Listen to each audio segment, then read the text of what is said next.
हमारे राजस्थान से ही नेता है हरीश चौधरी। जी। मध्य प्रदेश के नए नए प्रभारी बने हैं।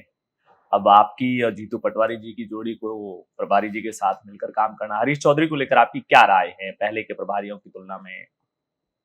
लेकिन निश्चित तौर से जो फीडबैक है और मैं समझता हूँ, उनको जानता हूँ,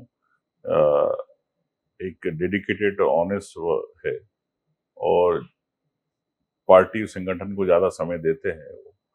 निश्चित तौर से ये मध्य प्रदेश में आवश्यकता थी कि संगठन को मजबूत करने की। तो मैं समझता हूँ हरीश चौधरी जी इस बारे को गंभीरता को समझते हैं, उनका नेचर भी निश्चित तौर से कांग्रेस को फायदा होगा।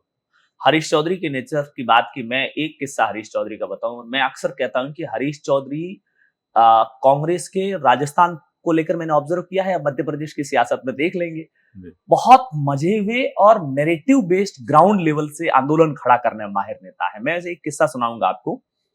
हरीश चौधरी 2020 के आसपास राजस्थान कांग्रेस सरकार भले ही थी, लेकिन थोड़े से पॉलिटिक्स में हाशिए पर चले गए थे। उसके बाद उन्होंने एक ओबीसी आरक्षण का मसला उठाया था और शुरुआती टाइम में जब वो उसकी तैयारियां किया करते थे तो मुझे तस्वीरें सामने आती थी कि आज ओबीसी आरक्षण के मसले पर बैठक की। तब वो अपने बाड़मेर से शुरुआत की। बाड़मेर में अपनी कोर टीम के 8-10 लोगों के सामने एक टीचर जैसे बोर्ड पर कुछ लिख करके समझाता है, उस तरीके से वो खुद को टीचर के रूप में मार्कर लेकर के बोर्ड पर बता करके अपनी कोर टीम को वो डेटा वाइज चीजें समझा रहे थे।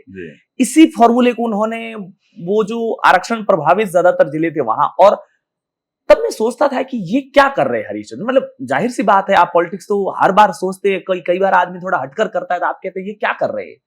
लेकिन अगले 1 से 2 महीने में वो ओबीसी आरक्षण का मसला पूरे प्रदेश स्तर पर बहुत ज्यादा बढ़ गया और आखिरकार सरकार को उसके आगे झुकना पड़ा और हरीश चौधरी ने उसी मुद्दे के बल पर कमबैक कर लिया पूरी तरीके से।